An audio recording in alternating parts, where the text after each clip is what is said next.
दुर्भाग्य एक पर एक इनके साथ बहुत सारे हुए। एक दुर्भाग्य ये कि इनके पति नहीं रहे। मेंस के कुछ दिन पहले, शायद 8-10 दिन पहले, 7 दिन पहले, इनकी 10 साल की बेटी की मृत्यु हो गई। परिस्थितियां इतनी आई, उन्होंने मुझे कई बार तोड़ा, मैं कई बार टूटी, कई बार खड़ी हुई, मगर मैंने ये मेरे मन में दृढ़ संकल्प कर रखा था कि मुझे मेरे हस्बैंड को, मेरी दादी सास जो मेरी बाई हैं और मेरी बेटी, उनको प्राउड फील करवाना। गांव के पारिवारिक माहौल से, घरेलू माहौल से निकल के सीधे सिविल सर्वेंट बन जाना, इसीलिए सिविल सर्विस को बोलते हैं जिंदगी में सबसे बड़ा टर्निंग पॉइंट होता है। पूरा गांव बोल रहा है भगवान इनके साथ अच्छा कर दो। तो क्या होता है ना कि जब आपको लगे कि हम खराब स्थिति में हैं, तो ऐसे व्यक्ति को दिमाग में रखिए जो आपसे बहुत खराब स्थिति में था और उसके बाद भी उसने कर दिखाया। कितने बच्चे आए थे आप में से? आप सब नए नए बच्चे हैं, समझ में आ रहा है ठीक से?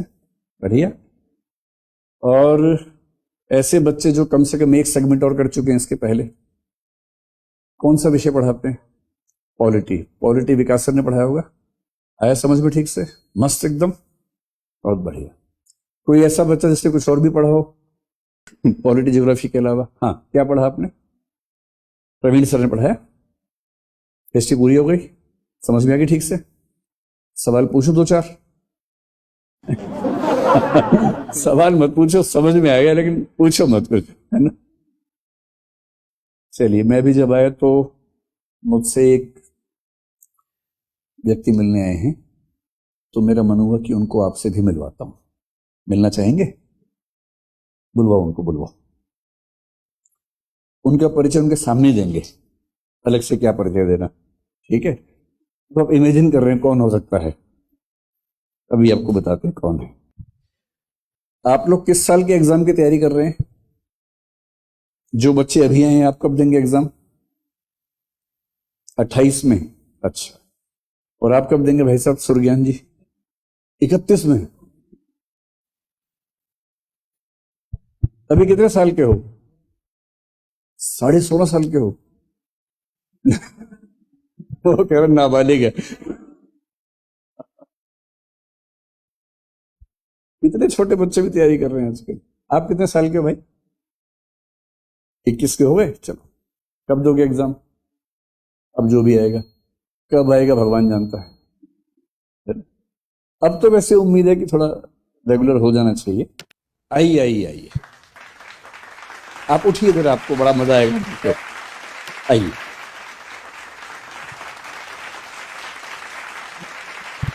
बैठिए, आपको बैठिए।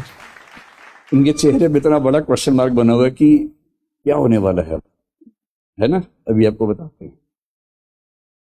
तो जब मैं पिछली बार आया था, पिछली बार या उससे पिछली बार, तो मेरा इनसे मिलना हुआ था।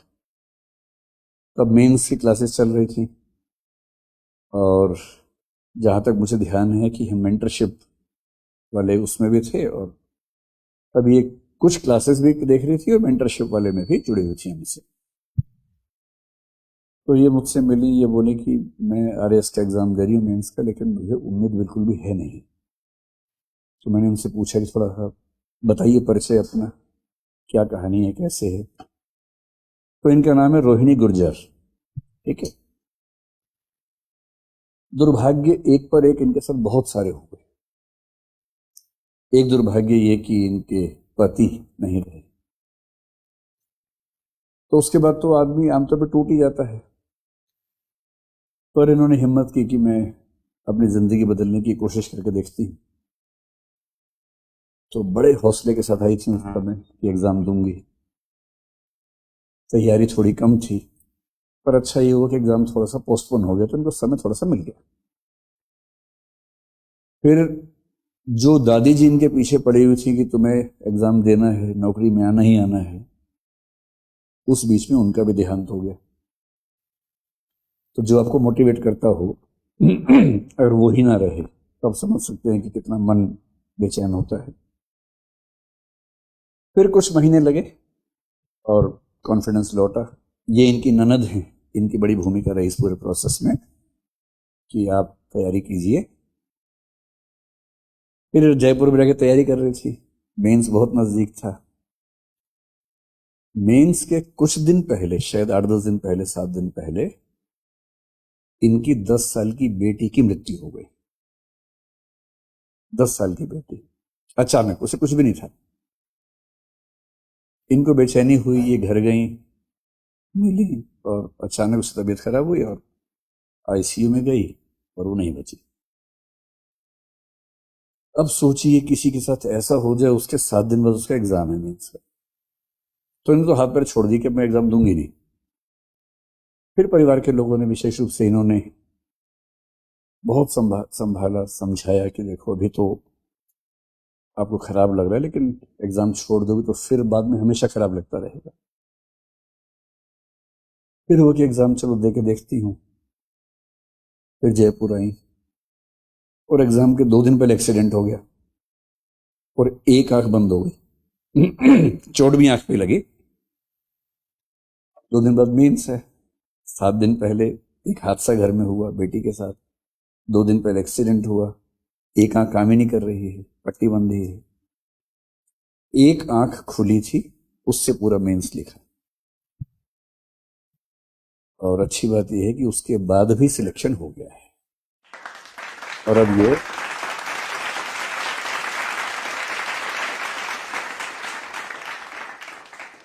राजस्थान कोऑपरेटिव सर्विस में, राजस्थान सहकारी सेवा उसको बोलते होंगे हिंदी में शायद, उसमें इनका सिलेक्शन हुआ है। अभी मेडिकल वगैरह हो रहा है, जल्दी ही ज्वाइनिंग होगी और अभी सीधे एक बड़ी अफसर बनने वाली है।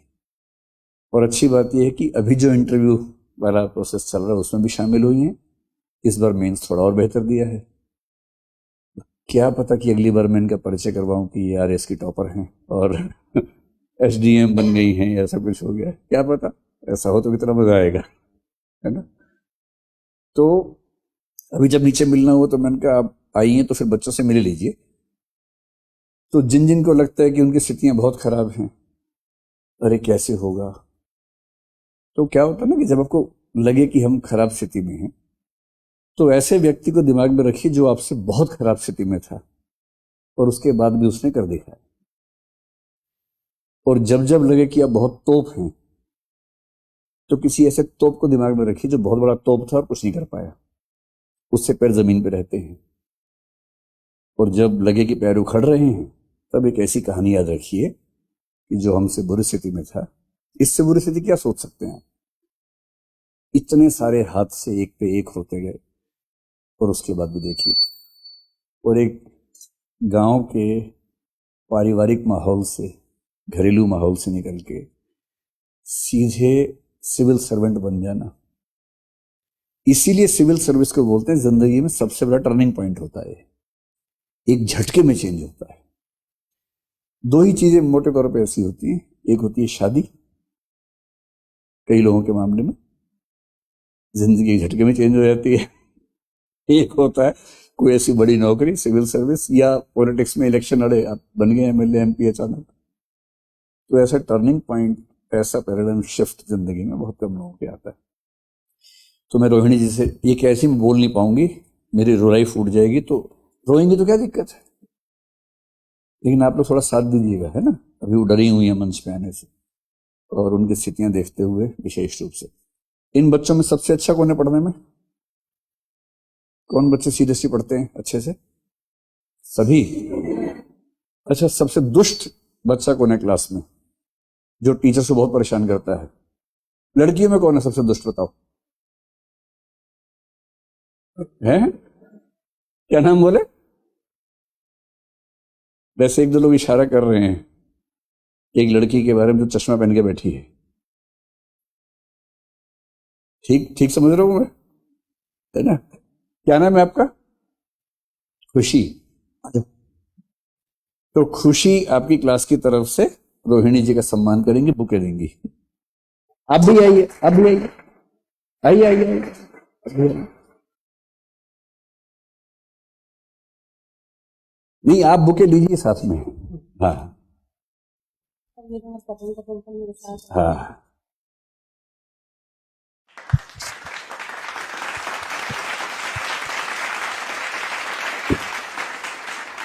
तो खुशी, आपके आसपास जो बैठे हैं आपके दोस्त ना, वो दोस्त नहीं है, वो दुश्मन है। जैसे मैंने बोला सबसे दुष्ट बच्चा को ना 3-4 लोगों ने अपनी आंखों से इशारा किया, ये एक दो ने हाथ से भी इशारा किया, ये है। तो क्लास के बाद हिसाब बराबर कर देना उन सबके साथ। आप समझ ही गए होंगे मैं किसकी बात कर रहा हूँ, है ना। 3-4 की बात कर रहा हूँ, एक की नहीं कर रहा हूँ, क्योंकि आपकी नजर में एक ही व्यक्ति ऐसा है, 3-4 हैं। अपनी जासूसी बढ़ाइए और देखिए कौन कौन लोग घर के अंदर से लंका ढा रहे हैं। ठीक है, तो अब रोहिणी जी आपके सामने बोलेंगे, उत्साह बढ़ाना है, ध्यान रखिएगा इस बात। लीजिए।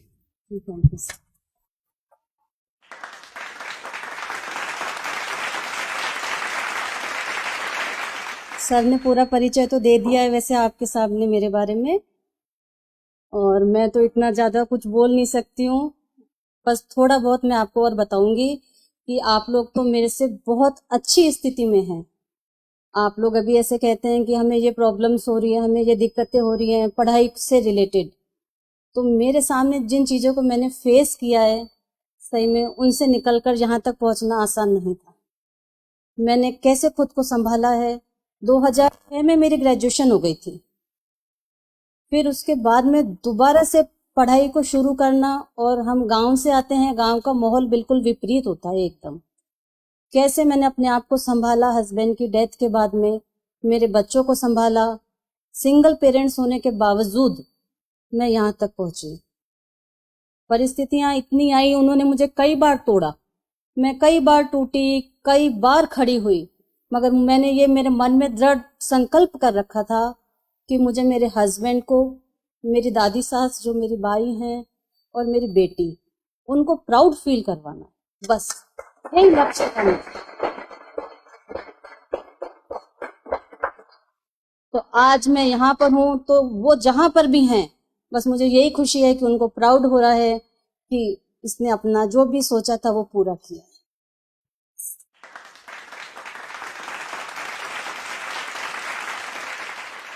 दोलेन बोलिए आप भी, अच्छी ननद कैसे बनते हैं बताइए।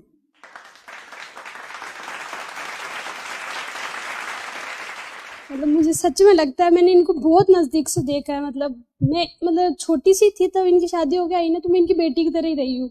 और जब जैसे जैसे हर साल मैं देख रही हूँ ना इनकी लाइफ चेंज हो रही है, मुझे सच में यकीन नहीं हो रहा है कोई इंसान के साथ इतना बुरा कैसे कर सकता है भगवान। मतलब गांव वाले भी ये बोलने लग गए कि इनकी किस्मत है, ये क्या है, बस भगवान अब इनके साथ अच्छा कर दो। एक तो होता है ना अपन बोलते कि भगवान मेरे साथ अच्छा कर दो, पूरा गांव बोल रहा है भगवान इनके साथ अच्छा कर दो, और सच में इनका लास्ट में मतलब बहुत बहुत अच्छा हुआ है। मतलब अब बहुत कुछ खो के पाया है, बट बहुत बड़ी चीज पाई है इन्हें।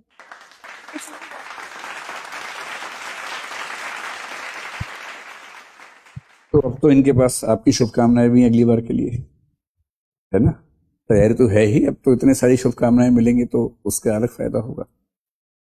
तो मैं चाहता हूं कि जो सीखने की बात है वो ये कि कुछ भी हो जाए, अगर आप खुद को संभाल पाते हैं और परसिवियरेंस के साथ, कंसिस्टेंसी के साथ मेहनत करते रहते हैं, तो देर हो सकती है पर अंधेर छोड़ना है।